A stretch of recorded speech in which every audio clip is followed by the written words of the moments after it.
Hallelujah. सभी को मैं प्रेज द लॉर्ड। हम लोग जीसस पापा का धन्यवाद देते हैं कि उन्होंने हमें ये सांसें दी हैं कि आज हम यहाँ पे उपस्थित हैं। मेरा निवेदन है मम्मी से कि वो प्रार्थना में अगुवाई करें। धन्यवाद धन्यवाद धन्यवाद खुदावन इस समय के लिए और इस संध्या बेला के लिए हम आपका धन्यवाद करते हैं कि आपने चुना हमारे घर को कि यहाँ पे मीटिंग होने वाली हो सके। खुदा इसलिए हम आपका धन्यवाद देते हैं। पूरे दिन भर की हिफाजत और बरकतों के लिए खुदा हम आपका धन्यवाद देते हैं कि आपने हमारे पूरे दिन भर के कार्यों में अपनी आशीष और बरकत बनाई रखी और हमें अपनी रक्षा सुरक्षा में रखा। खुदा हमारे आने जाने में हमारी रक्षा अगुवाई करी, इसके लिए हम आपका धन्यवाद करते हैं खुदावन। और इस समय जब मीटिंग शुरू हो रही है खुदा, तो हम प्रार्थना और विनती करते हैं अपने गुनाहों के लिए, अपने पापों के लिए जो हमने जाने अनजाने आज दिन भर में किए, उन सभी पापों के लिए खुदा आपसे क्षमा चाहते हैं।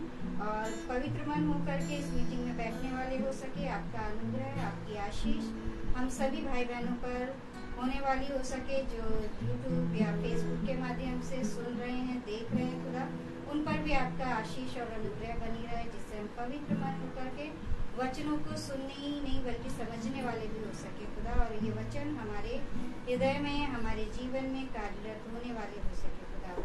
दास को आपके हाथों में रखते हैं खुदा, खड़ा होता है खुदा, तो वचन उसके न हो बल्कि आपके हो खुदा, स्वर उसके हो लेकिन बुद्धि आपकी हो, प्रज्ञा आपकी हो, और वो वचन जो हमारे लिए कारी हो खुदा, वो वचन हम ग्रहण करने वाले हो सके खुदावन, वचनों से सीखने वाले और समझने वाले हो सके और वचनों पर चलने वाले हो सके खुदा।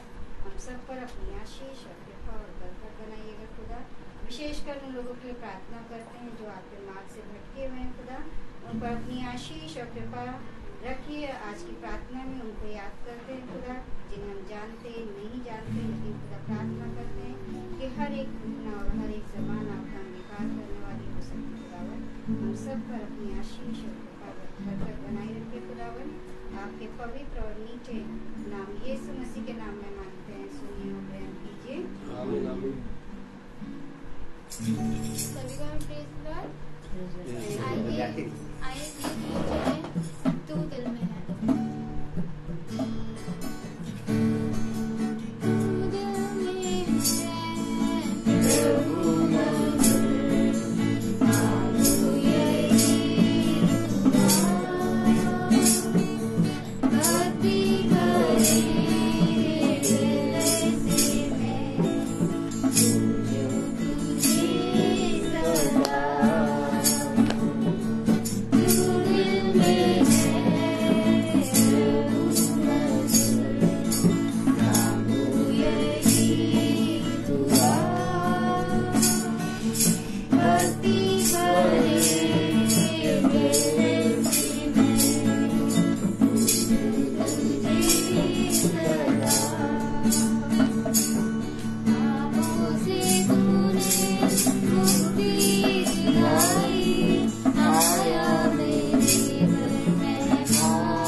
Praise the Lord. Praise the Lord. सच में प्रभु ने हम सबको ये पवित्र दिन और ये समय दिया, और आज देखते हैं कि प्रार्थना हमारे भाई रोजबेल मैसी, बॉबी मैसी और भाभी कविता मैसी क्या है। Praise the Lord. सच में सबसे उत्तम बात क्या है? सबसे उत्तम बात ये कि हम खुदा के वचन में बने, उसके वचन को सुने, उसके वचन पे कान लगाएं, क्योंकि उसका वचन ही हमारे जीवन के लिए मार्ग, उद्धार और रास्ता है। और आज जब पिता ने एक बार फिर से हमें ये समझ दी कि हम अपने जीवन को के समय को और इस दिन को और इस दिन में ये अवसर जो मिला है, इसको हम बहुत तायत से प्रभु के पास आकर मनाएं। मैं खुदावन को धन्यवाद देता हूं कि खुदावन ने बहुत तायत से हम पर दया करी। कल हम कानपुर गए थे और खुदा हमें अच्छे ले गया और अच्छे हम आए। और कल कानपुर में 3 प्रार्थनाएं थी। एक प्रार्थना थी बहन मीनाक्षी की यहाँ, और दूसरी प्रार्थना थी आपका बहन मीना की यहाँ, और तीसरी प्रार्थना बहन सोनी की यहाँ।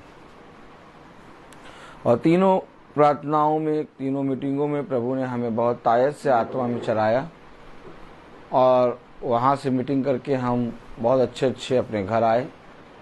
और मैं भाई 3:35 तक अपने घर पे आ गए थे। और आज लखनऊ में प्रार्थना हमारे बड़े भाई बॉबी मैसी की यहाँ प्रार्थना हो रही है। प्रभु हमें प्रतिदिन चलने का सामर्थ्य दे रहा है। जैसा कल आप जानते हैं कि कल मंगल है। कल भवन में प्रार्थना होगी शाम को 4:30 बजे। सारे काम अपने ठहराए हुए समय पर पूरे हो रहे हैं। धन्यवाद का विषय एक और है कि मेरी वाइफ रबिका मैसी, उसको खुदा ने एक जॉब दिया है और अच्छे से वो जॉब में लग गई है। और सबसे खुशी की बात ये कि वो गाड़ी चला के आज नहर अपने जॉब पर गई थी और अच्छे से आई। खुदा ने उसकी रक्षा करी, उसका मनोबल बढ़ा, उसके अंदर एक बाहर निकल के काम करने की जिज्ञासा बढ़ी, और खुदा उसे दिन प्रतिदिन और बढ़ाए, उसकी मार्ग में रक्षा करे, उसके वाहन और उसके प्राणों की रक्षा करे।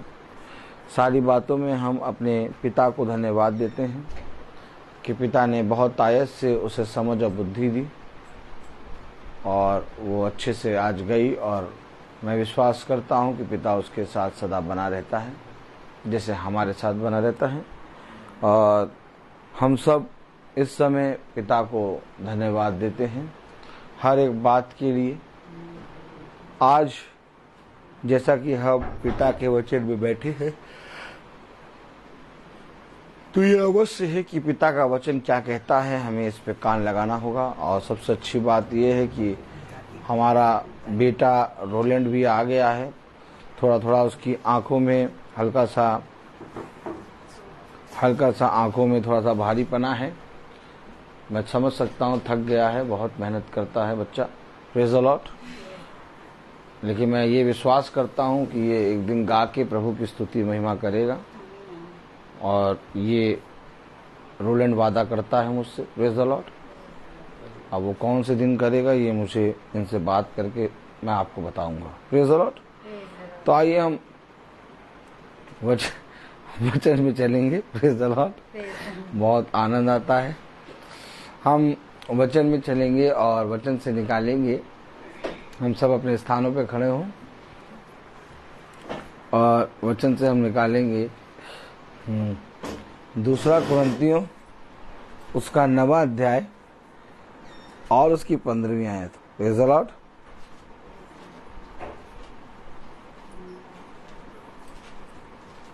दूसरा कुरिन्थियों उसका 9वां अध्याय उसकी 15वीं आयत। हालेलुया। हम सब निकालेंगे। Praise the Lord. Praise the Lord. और कल हमने इसको पढ़ा था, आज फिर हम पढ़ेंगे। प्रभु हमें इस आयत से बहुत सी बातों को समझने की बुद्धि और समझ दे रहा है। हम सब एक साथ पढ़ें। खुदा का उसके उस दान के लिए, खुदा का उसके उस दान के लिए जो वर्णन से बाहर है, धन्यवाद हो। जो वर्णन से बाहर है, धन्यवाद हो। आमीन। खुदावन का वचन जो कि पवित्र है, इस पवित्र वचन को खुदा हम निकम्मों को समझने और उसमें चलने की सामर्थ प्रदान करे। आमीन। हम सब अपने स्थानों पर बैठ जाएं।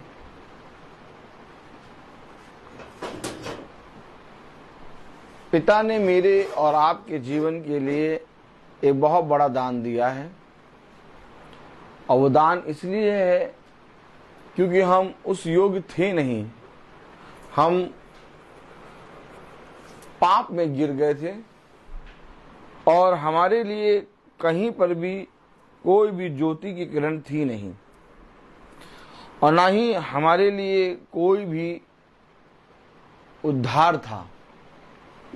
लेकिन एक दान मनुष्य जाति को मिला, और वो दान सब दानों में श्रेष्ठ है। अगर आज आप देखिए तो एक दान की आत्मा घूम रही है। ताली बजाएं।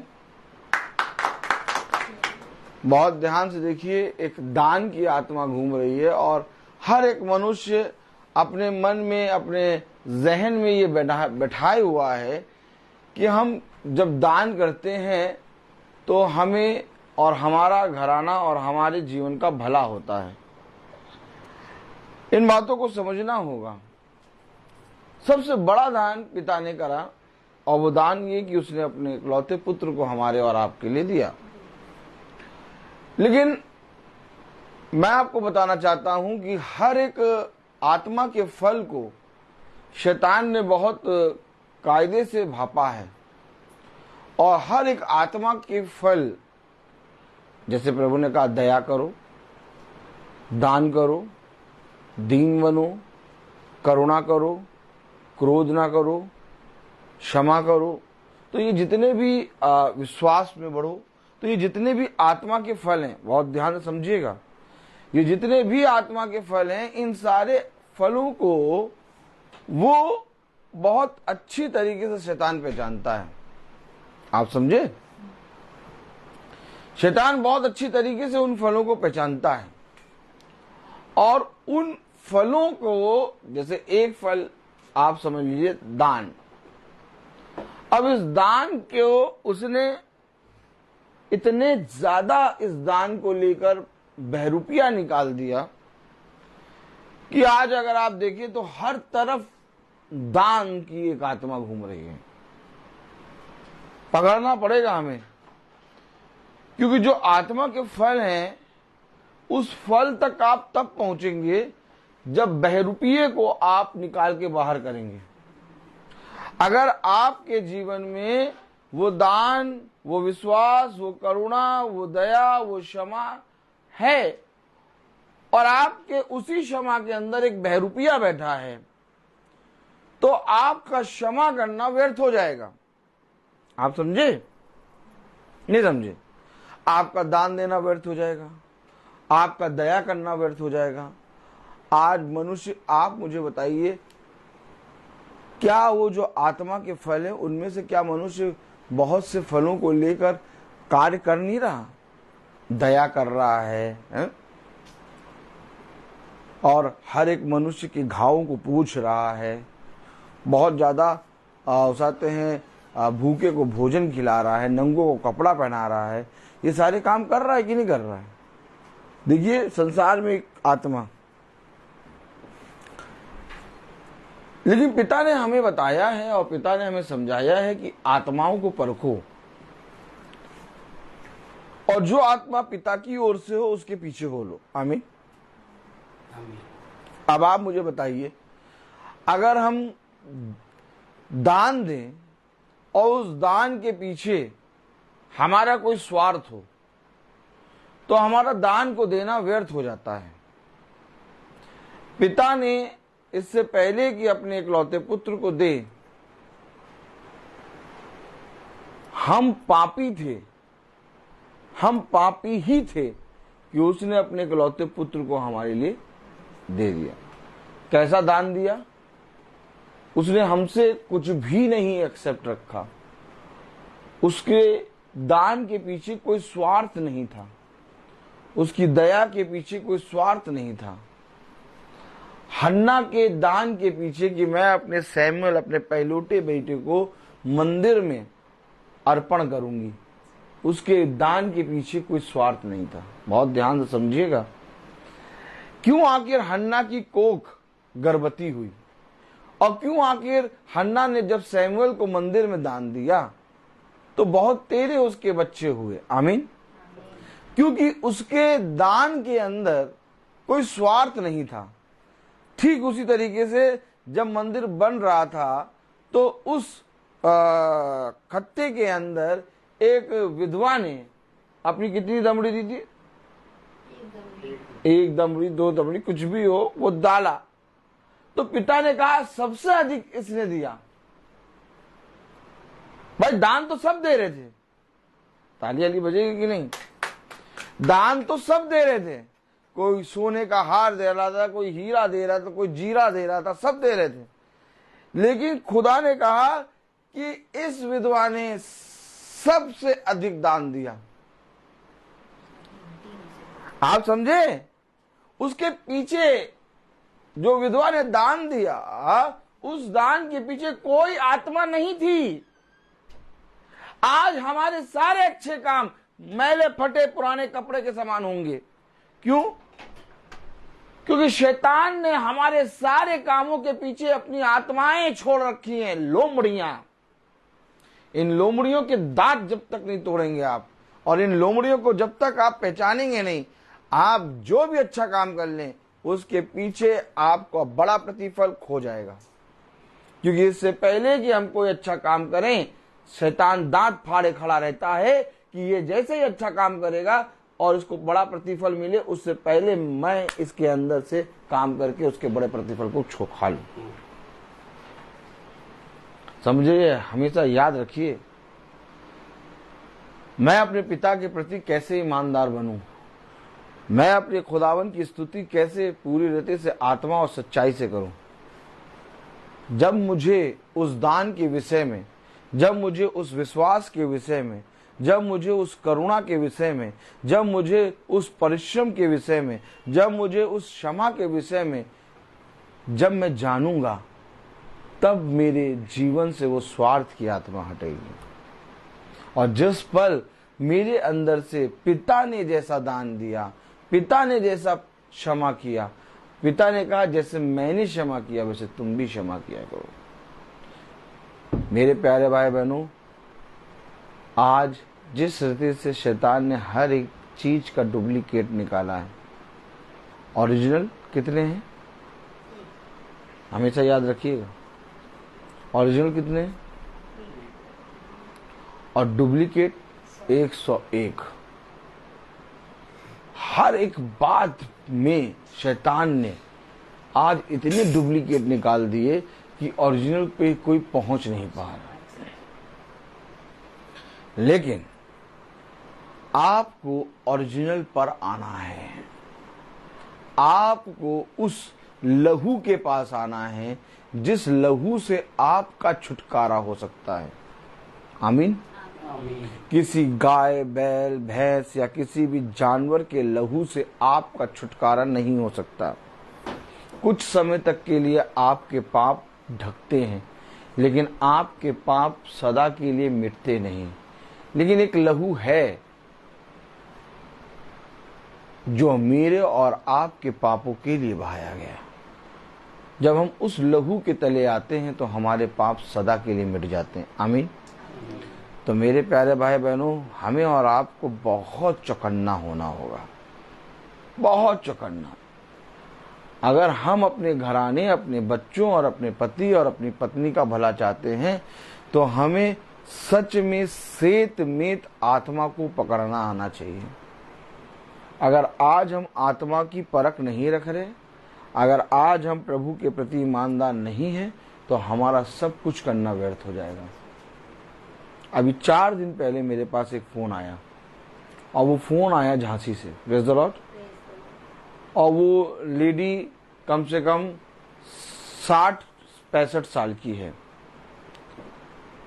कम से कम 4-5 महीने पहले मैं उसको फोन करता था, वो प्रार्थना कराती थी और उसका जीवन बहुत अच्छा चल रहा था। अचानक उसने प्रार्थना करना बंद कर दिया। मैंने किसी तरह उसके घर पे बाइबल पछुआई। वो एक अन्य जाति से है और वो बाइबल पढ़ती थी और बहुत तायत से उसके जीवन में बदलाव आ रहा था। और जैसे ही बदलाव आया, उसे सब कुछ करना बंद कर दिया और कम से कम 6-7 महीने से मेरे से कोई बात नहीं हुई। अचानक उनकी बेटी यहाँ रहती है, उसने मुझे फ़ोन किया और उसने कहा कि आप मम्मी को फ़ोन करके प्रार्थना कर दीजिए, क्योंकि मम्मी की तबीयत बहुत ख़राब है। खैर, मैंने उनको फ़ोन करा तो उस बहन ने बताया, जो झांसी में है, उसे कहा कि मैं 3 से 4 दिन तक एक रत्ती भी नहीं सोई हूँ और मेरा सर बहुत भारी हो रहा है और मैं कम से कम 3-4 दिन से सोई नहीं हूँ और डॉक्टर ने मुझे MRI कराने को कह दिया। मैंने उसको खैर वचन से कुछ बातें बताई और मैंने उसको तुरंत बताया कि आप बाइबल पढ़ें और मैं वचन से प्रार्थना करूंगा, आपको खुदा आज बिछौने पे अच्छी मीठी नींद देगा।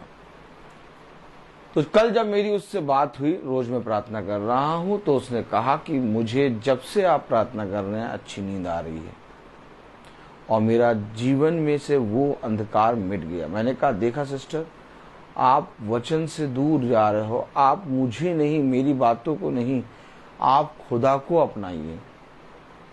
आज हम और आप नहीं जान पा रहे कि हम और आप अपने जीवन में सबसे बड़ा लॉस कर रहे हैं। और उसका घर बहुत बड़ा है झांसी में, उसकी कम से कम 4-5 दुकानें हैं बहुत बड़ी बड़ी, जैसे हजरतगंज है उस एरिया में, प्रेज़ द लॉर्ड। और करोड़पति हैं वो, लेकिन उनके जीवन में शांति नहीं। मैं आपको बताना चाहता हूं कि एक लॉस, एक बहुत बड़ा लॉस हम और आप कर रहे हैं अपने पिता से दूर होकर।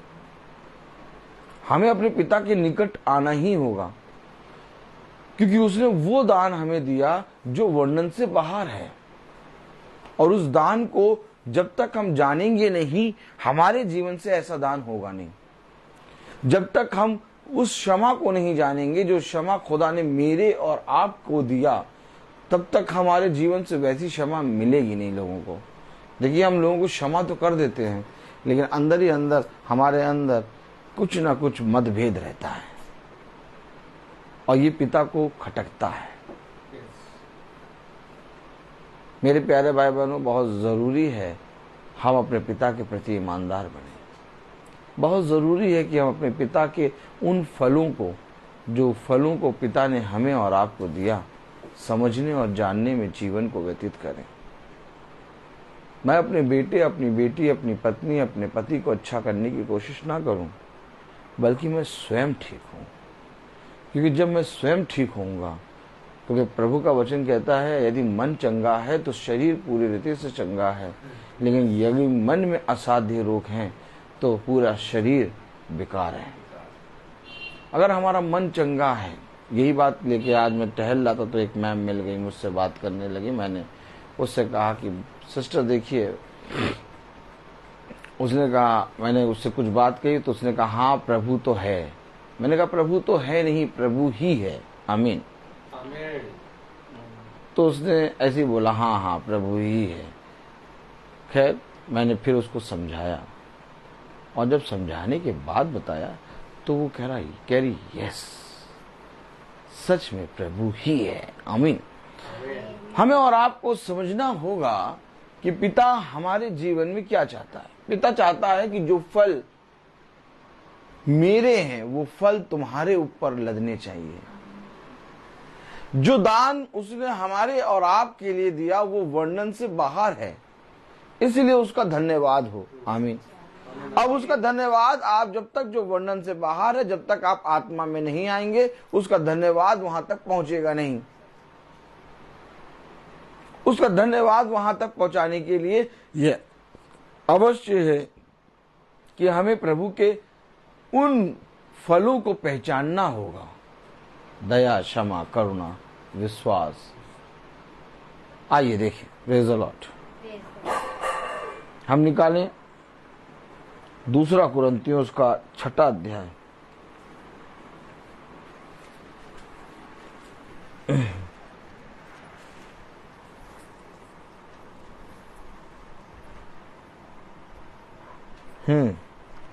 दूसरा कुरिन्थियों उसका 6 अध्याय उसकी पहली आयत पढ़ें। और हम जो उसके सहकर्मी हैं यह भी समझाते हैं कि खुदा का अनुग्रह जो तुम पर हुआ व्यर्थ न रहने दो। व्यर्थ हो जाता है, मैं कह तो रहा हूं। जाइए, जाके देखिए लोग कितनी सेवा कर रहे हैं। आपने कभी करी ही नहीं होगी ऐसी सेवा। तन मन से लगे पड़े हैं, बस केवल वो अपने घर में रोटी खाने जाते हैं, बाकी अपना कमाते हैं थोड़ा बहुत, अपने घर को देते हैं, और फिर बाकी सारे समय वो लोगों की सेवा करते हैं। जाइए देखिए तो, आप निकलिए, आप व्यर्थ हो जाता, व्यर्थ, सारा परिश्रम व्यर्थ। क्योंकि जो वो सेवा कर रहे हैं उस सेवा में वह यीशु मसीह को नहीं देख रहे।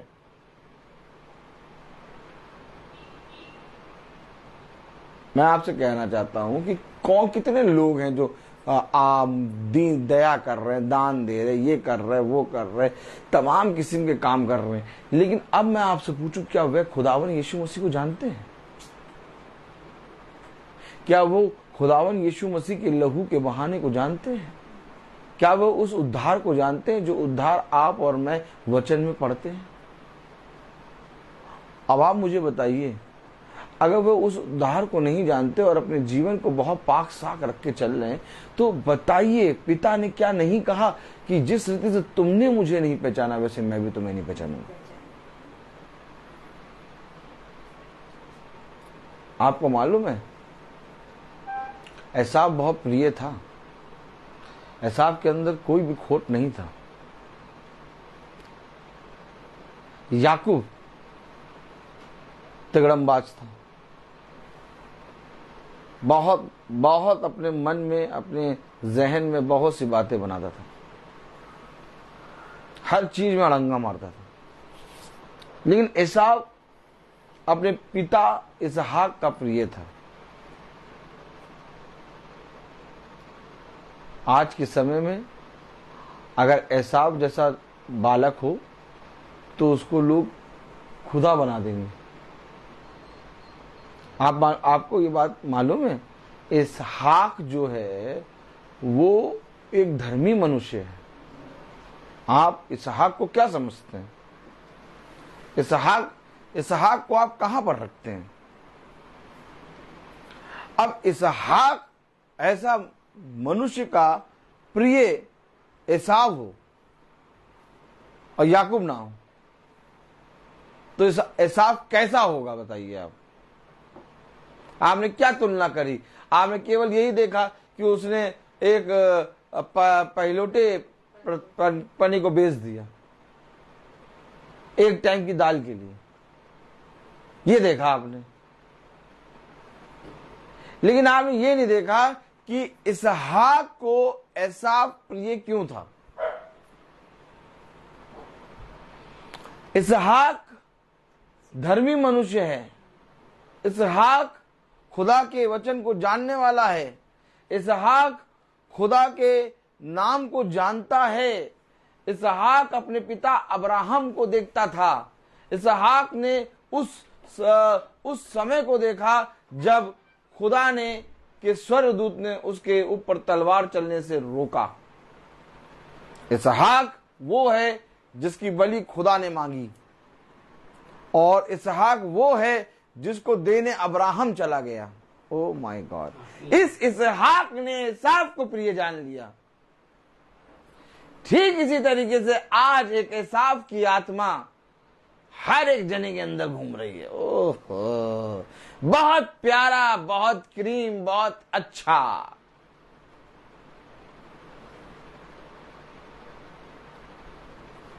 लेकिन याकूब कोई नहीं प्यार करता,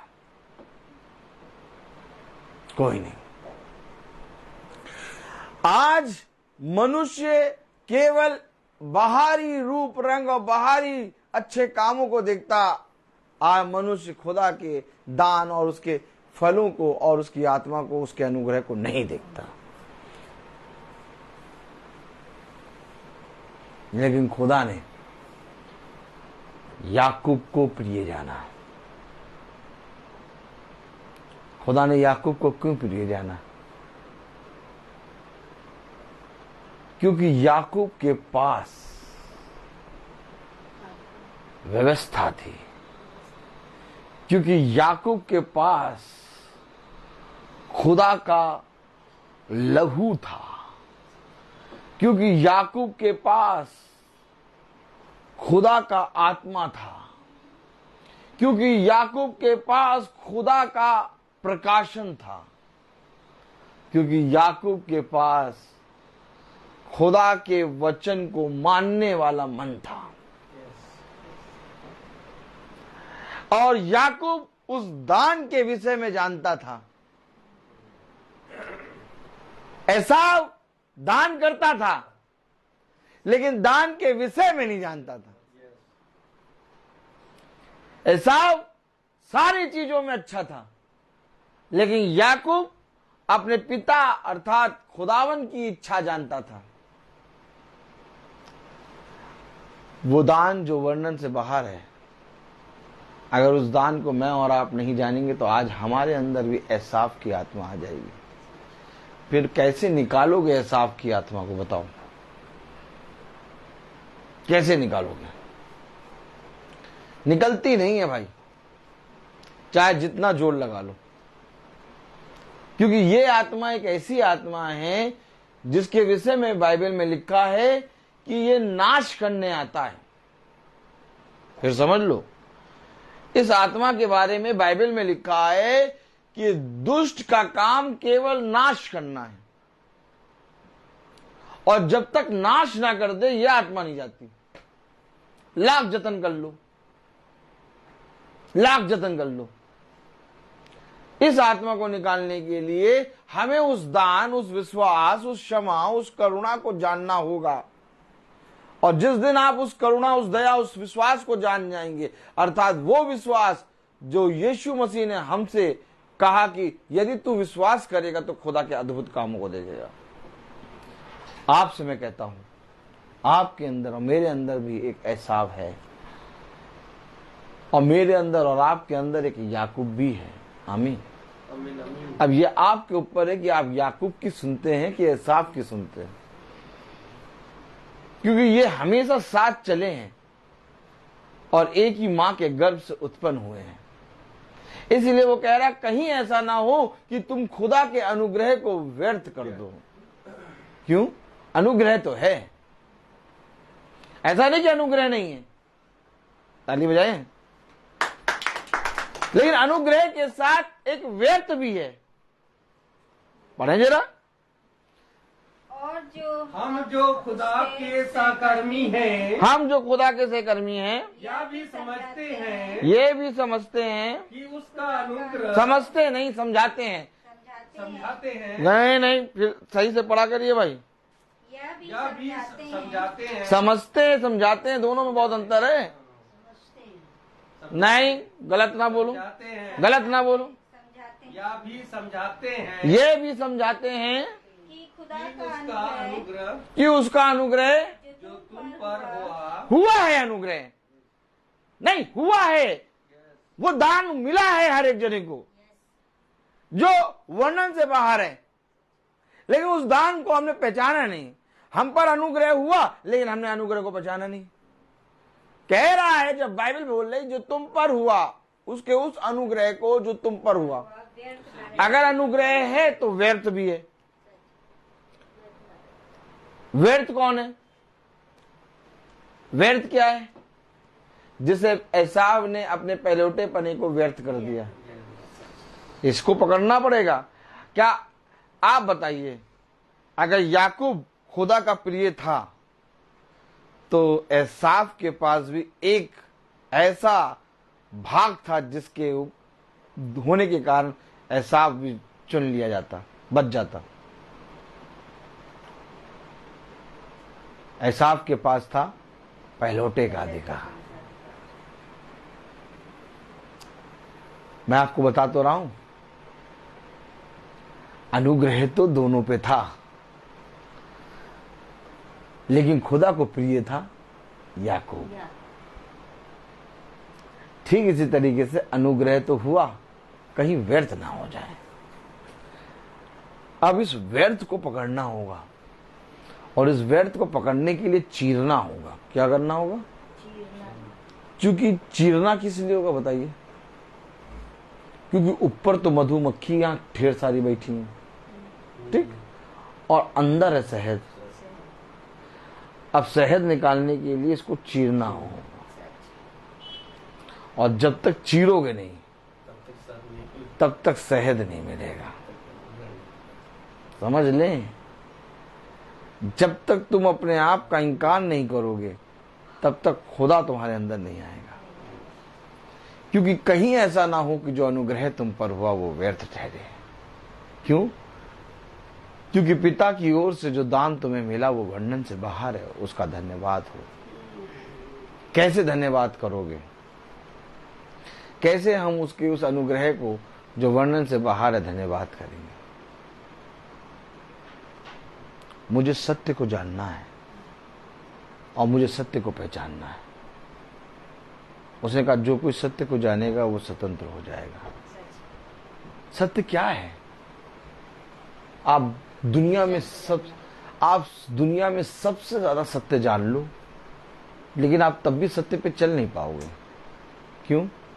क्योंकि सत्य पे चलने के लिए सत्य की सुनना पड़ेगा, और सुनना कोई चाहता नहीं, और चलना कोई चाहता नहीं। एक चलना और एक सुनना आपको आत्मा में चलना और सुनना बता देगा, समझा देगा। मनुष्य चाहे जैसा भी हो, चाहे जितना भागा हो, चाहे जितना दुष्ट हो, चाहे जितना अंधकार हो उसके अंदर, लेकिन खुदा उसको चलना और सुनना सिखा देगा। याकूब ने भला चाहे जितने अड़ंगे लगाए हों, लेकिन खुदा ने याकूब को सुनना और चलना सिखा दिया। याकूब को चलना और सुनना नहीं आता था, लेकिन खुदा ने उसको चलना और सुनना सिखाया। याकूब ने सबसे ज्यादा खेदित हुआ कि उसने अपने भाई को चीटा। जब वो अपने भाई से मिला ना, तो उसे इस बात का सबसे बड़ा खेद था कि मैंने अपने भाई को चीटा था। और ये बात याकूब को कभी भी स्मरण नहीं रहती। ये बात स्मरण कराने वाला एक है, वो खुदा, जिसने याकूब को सोच और वो समझ दी। ठीक इसी तरीके से साउल, जो स्तिफनुस की मृत्यु में सहभागी था, उसको किसने ये समझ दी कि मैं स्तिफनुस की मृत्यु के में सहभागी था। मैं इस बात को अपनी देह में लेके उम्र भर तक चलता हूं कि मैंने अपनी भाई की मृत्यु में मैं सहभागी था। ये समझ उसको किसने दी? यीशु मसीह के साथ चलने और उसके सुनने के कारण ये समझ। अगर यीशु मसीह के साथ चलता और सुनता नहीं तो कभी भी पौलुस इस बात के लिए खेदित ना होता। देखिए, पौलुस भी खेदित था स्तिफनुस की मृत्यु के कारण, और कितनी बार उसने कहा है, इन बातों का बखान किया।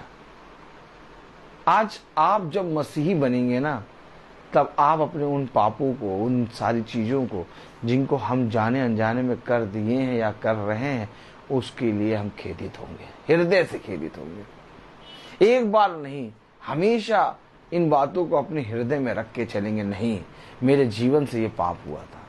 आज देखिए मनुष्य पाप करता है और उसकी क्षमा मांग के और फिर दोबारा ऐसा करता है कि जैसे उसने वो पाप किया ही नहीं।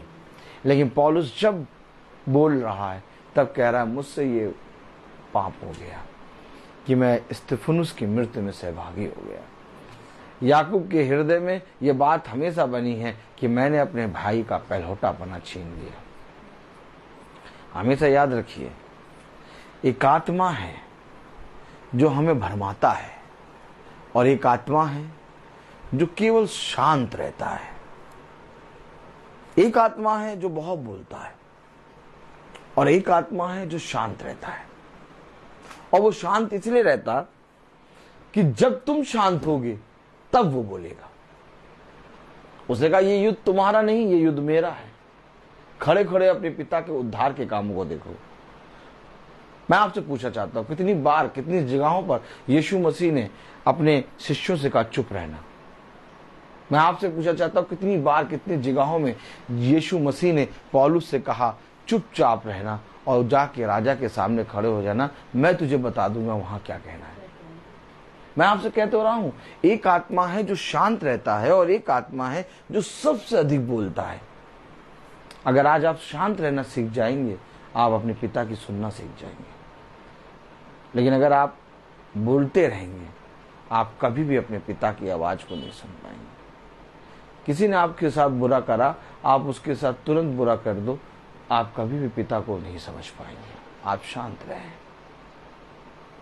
खुदा का वचन हमें क्या सिखाता है? वो अनुग्रह जो तुम पर हुआ कहीं व्यर्थ ना ठहरे। पढ़ें 2 कुरिन्थियों उसका 6 अध्याय उसकी पहली आयत।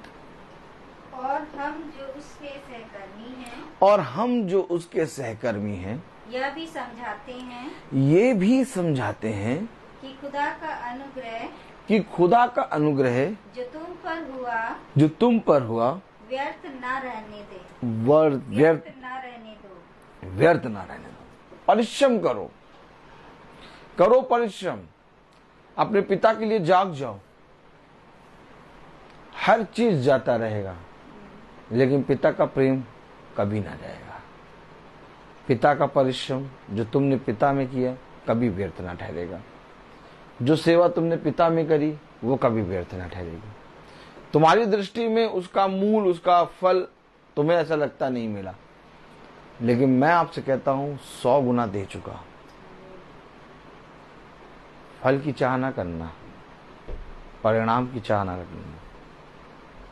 हो सकता है कि पिता के मार्ग पर चलते चलते तुम्हें अंधकार ही दिखता रहे, लेकिन ये बात विश्वास रखना कि एक समय आएगा जब तुम्हें ज्योति दिखाई देगी।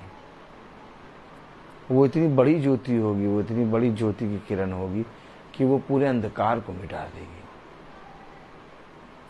अपने जीवन में यीशु मसीह को एक स्थान दो। अपने जीवन में यीशु मसीह के प्रति ईमानदार बनो। आपको मालूम है कल हमने पढ़ा था, देखिए 2 कुरिन्थियों उसका 5वां अध्याय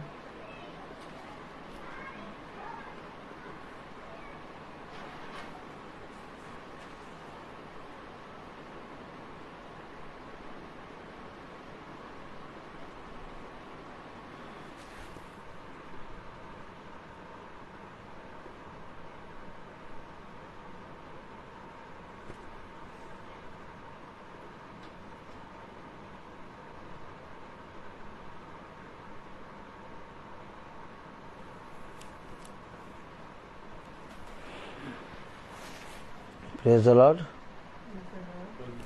2 कुरिन्थियों उसका 5वां अध्याय उसकी 7वीं आयत हमने कल पढ़ी थी। पढ़िए जरा।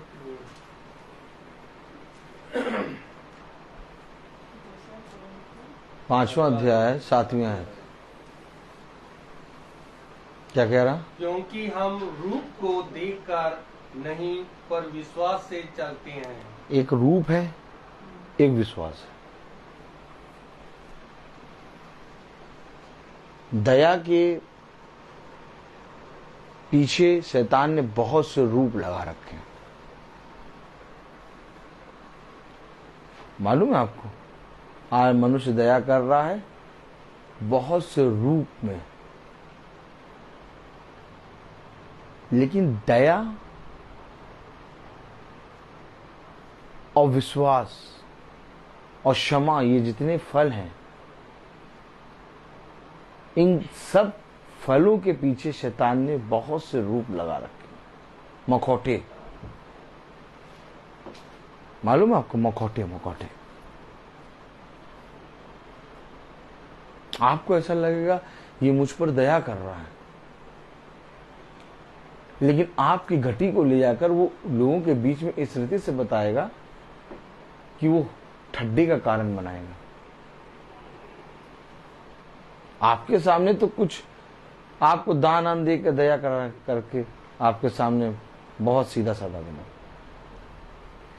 लेकिन जब पीठ पीछे जाएगा तो वो आपकी घटी का मजाक उड़ाएगा। रूप, ढेर सारे रूप हैं, इसलिए उसने कहा हम रूप को देखकर नहीं बल्कि विश्वास में चलते हैं। अब बताइए कोई मनुष्य ऐसा होगा जो विश्वास में चलेगा? पढ़िए जरा 7वीं आयत। क्योंकि हम रूप को देखकर नहीं पर विश्वास से चलते हैं। रूप को देखकर नहीं, हम विश्वास से चलते हैं। अब जो विश्वास करेगा वो क्षमा भी कर देगा और वो जताएगा भी नहीं कि हमने क्षमा कर दिया। वो जिस मनुष्य को क्षमा करा है उस मनुष्य पर भी ये जताएगा नहीं कि मैंने तुम्हें क्षमा कर दिया,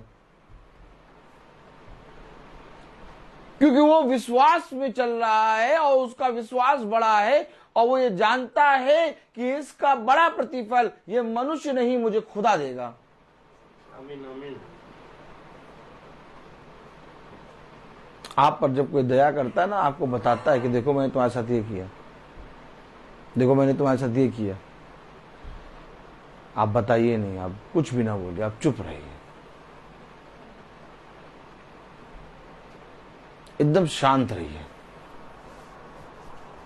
आप अपने पिता के सम्मुख खड़े होंगे। जो विश्वास में चलता है, जो रूप को देख के नहीं चलता, वो शांत रहता है, क्योंकि उस पर अनुग्रह हुआ है और वो अपने अनुग्रह को व्यर्थ नहीं देना चाहता।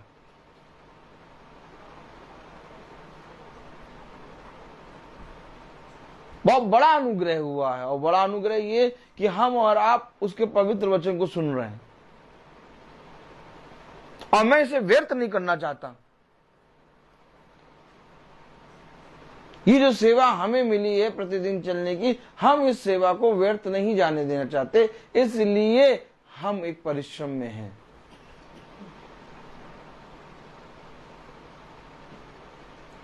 कितने भाइयों का, कितनी बहनों का, कितने लोगों का विश्वास बढ़ गया और बाइबल पढ़ने लगे और वे एकदम पूरी रीति से नई सृष्टि बन गए।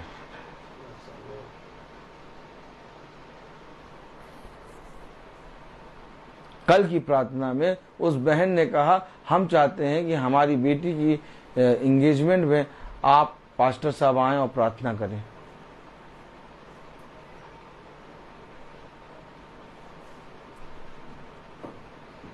इलाहाबाद बुला रही हैं वो हमें और हम रुक जाएंगे। समझे वचन को। वचन को समझने के लिए हमें और आपको विश्वास में चलना होगा,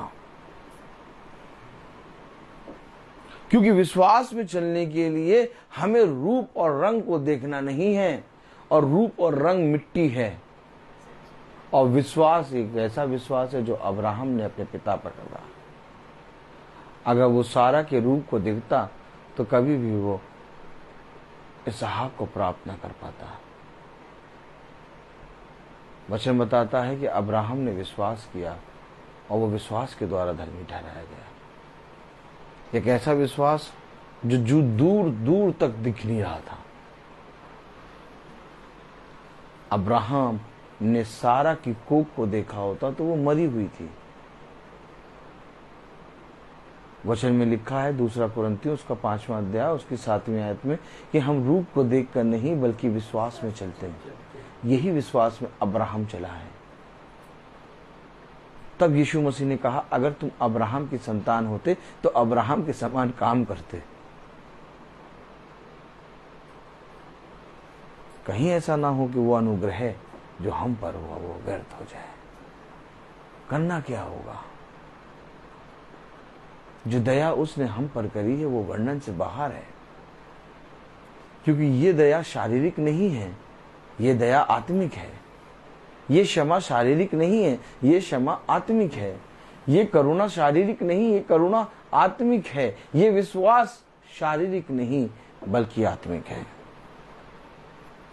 तो जब उसके आत्मा के फल है तो हमें आत्मा में ही लेना होगा ना। हम शरीर में होकर उसको लेना चाहते हैं, और कहता तुम जहां पर हो और तुम जिन बातों को सोच रहे हो तुम उन सब बातों से होकर मेरे वचन को कभी जानने ना पाओगे। उसने कहा पवित्र बनो क्योंकि मैं पवित्र हूं। क्यों कहा खुदा के निकट आओ? तो खुदा भी तुम्हारे निकट आएगा। क्यों उसने कहा भला तुम मुझे नहीं जानते लेकिन तब भी मेरी करुणा तुम पर बनी रहती है? क्यों? क्या कारण है कि यीशु मसीह हमें अपने निकट और अपने पास बुलाता है?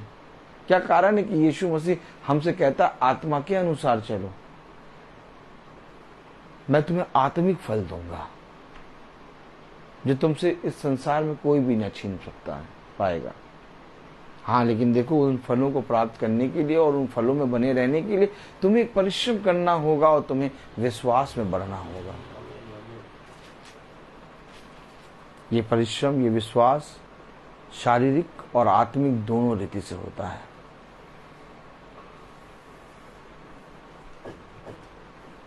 अभी जब मैं मीटिंग में आया, यहाँ पर बैठा, मेरा सर बहुत तेज भन्ना रहा था, लेकिन अब मैं मीटिंग बोल रहा, अब मेरा सर पूरी रीति से ठीक हो गया।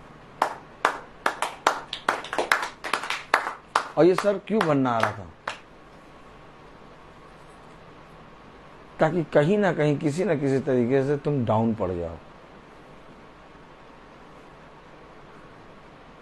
आखिर ऐसा क्यों होता है कि जब हम मीटिंग में जाने वाले होते हैं तब हमारे शरीर में दर्द होता है? आखिर ऐसा क्यों होता है जब हम मीटिंग में जाने की सोचते तो हमारे नींद आती है? क्यों आखिर ऐसा होता है जब हम मीटिंग में वचन को सुनने की कोशिश करते हैं तो हमें तमाम किस्म के काम याद आते हैं? और उसी समय में अगर आप वचन में ना जाएं, आपकी मीटिंग में ना जाएं, आप वचन को ना पढ़ने की सोचें तो आपका कुछ नहीं होगा। और मैं इन आत्माओं को बहुत अच्छी तरीके से जानता हूं, क्योंकि मैं रोज इन आत्माओं की लोमड़ियों के दांतों को तोड़ तोड़ के गोटी खेलता हूं। इससे पहले कि लोमड़ी आए मैं उसके मुंह को चीर के उसके दांत निकाल कर गोटी खेलने लगता हूं।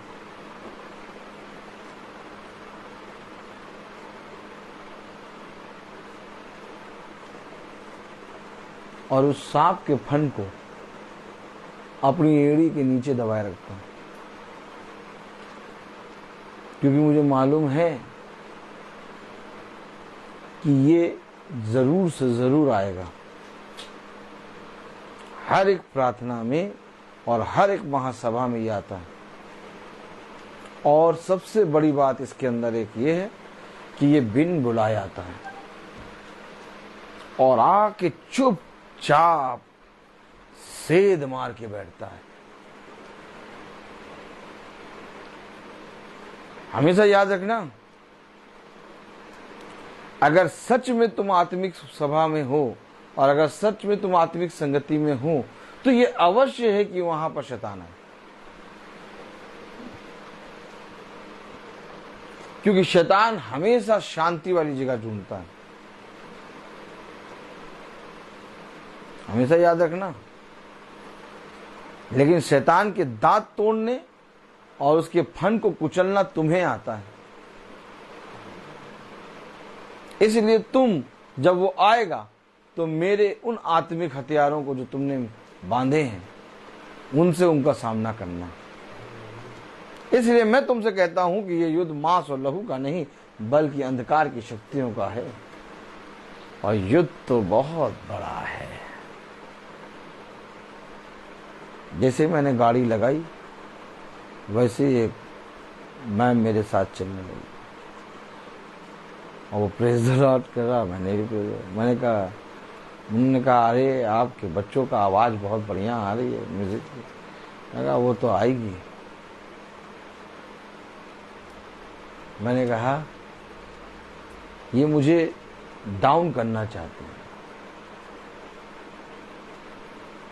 लेकिन ये मुझे नहीं, ये उसको डाउन करना चाहते हैं जो मेरे अंदर है। क्योंकि जो मेरे अंदर है वो उससे कई बड़ा है जो बाहर है। हमेशा याद रखना, एक जंग बहुत बड़ी छिड़ी है, और जहां जहां तुम्हारा खुदा तुम्हें रखेगा वहां वहां एक जंग है। तुम जहां जहां जाओगे वहां वहां जंग करोगे, और वहां वहां उस राज्य को, पूरे राज्य को जीत लोगे।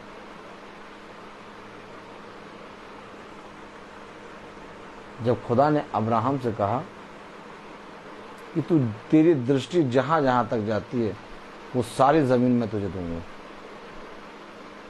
तो इससे पहले कि उसकी दृष्टि जहां जहां तक जाए, उसके बीच बीच में बहुत से लोग भी हैं, और उन सब से तुम्हें जंग लड़नी पड़ेगी।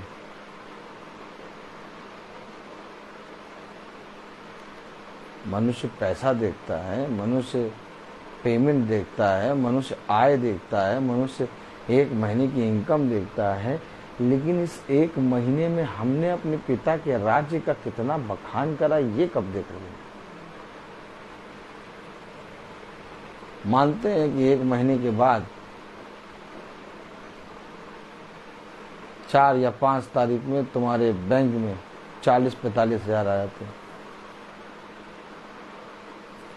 लेकिन इसी एक महीने में तुमने अपने पिता के राज्य का कितना बखान करा, ये बताओ। अगर 35 से 40 हजार तुम्हारे बैंक में आए हैं, तो 35 से 40 लाख और करोड़ लोगों का विश्वास तुमको जीतना है। वो कौन करेगा? वो कौन करेगा? हमें प्रभु ने इस पृथ्वी पर रखा है, और यह अवश्य है कि हम प्रभु के कामों का बखान जोर शोर से करें। देखो, मैं तुमसे एक बार फिर कहता हूं, वो दान जो पिता ने हमारे लिए दिया वो वर्णन से बाहर है। उसका धन्यवाद हो, और उसका धन्यवाद हम अपनी शारीरिक जुबान से नहीं कर सकते, और ना ही हम इस शरीर के सारे कामों को छोड़कर कर सकते हैं। उसका धन्यवाद करने के लिए यह अवश्य है कि हमें आत्मिक रीति से आना होगा, और जब तक हम आत्मा में आके पिता को धन्यवाद नहीं देंगे, तब तक हमारा धन्यवाद कबूल नहीं होगा। मैं बोलता बहुत हूँ, हर चीज का एक समय होता है। तो आइए हम प्रार्थना में चलेंगे, और मेरा निवेदन है भाई डैनियल से कि वो प्रार्थना में अगुवाई करें। God bless you brother.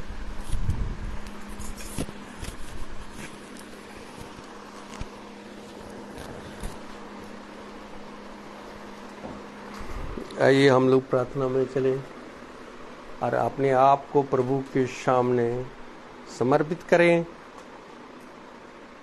और प्रभु, मेरे विचारों को, मेरे जीवा को और मेरी सब कुछ को शुद्ध करके उनके अनुसार चले और उनकी आज्ञा के अनुसार पालन करें। धन्यवाद खुदा, धन्यवाद, तेरी स्तुति हो, तेरी महिमा, तेरी जय हो। हम धन्यवाद देते इस संध्या समय में खुदावन हम लोगों को यहाँ एकत्रित किए हैं। खुदावन आपने इस घर में एक योजना बनाया या एक महासभा आपने आपकी इच्छा के अनुसार हुआ।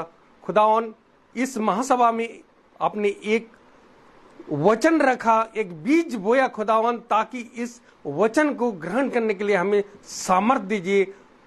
खुदावन आपसे निवेदन प्रार्थना करता हूं ताकि इस घराने के हर एक जन को आपका जो वचन आपने बोया उसको ग्रहण करने के लिए सामर्थ्य दीजिए, अनुग्रह दीजिए, ताकि आपका वचन को सत्य में एक दूसरे तक पहुंचा सके।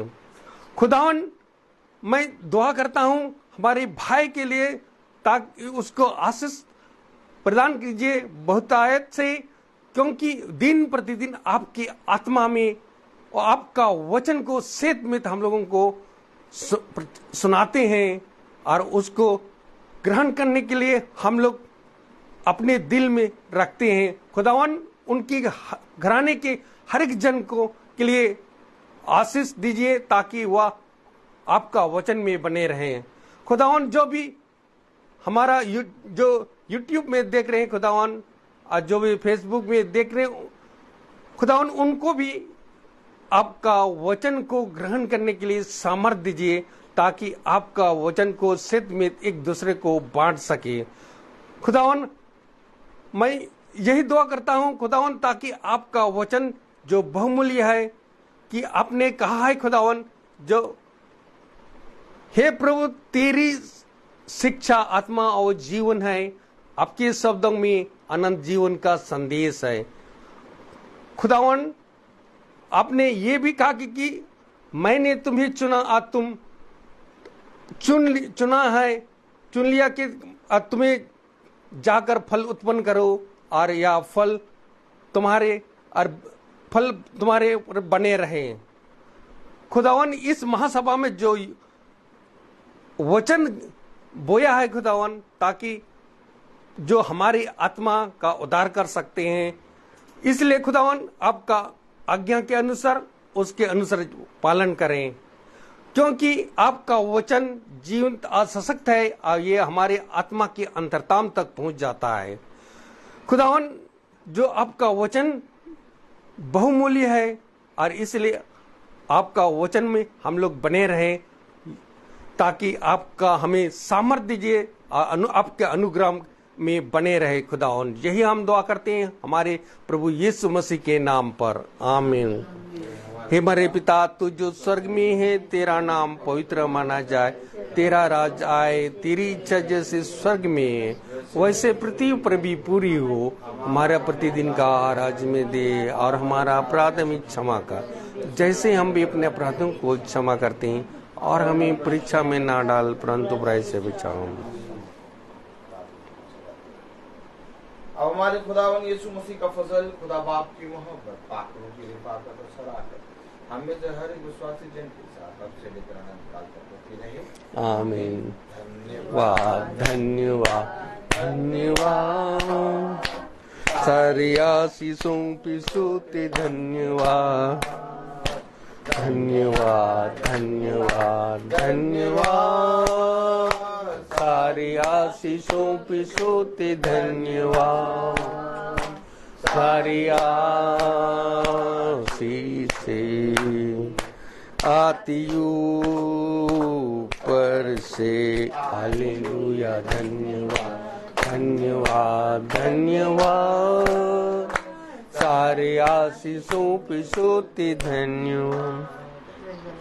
सब भाई बहनों को प्रेज़ द लॉर्ड और सूचित किया जाता है कि कल भवन में प्रार्थना होगी। Praise the Lord. शाम को 4:30 बजे, कल भवन में 4:30 बजे शाम को प्रार्थना होगी। Praise the Lord. God bless you.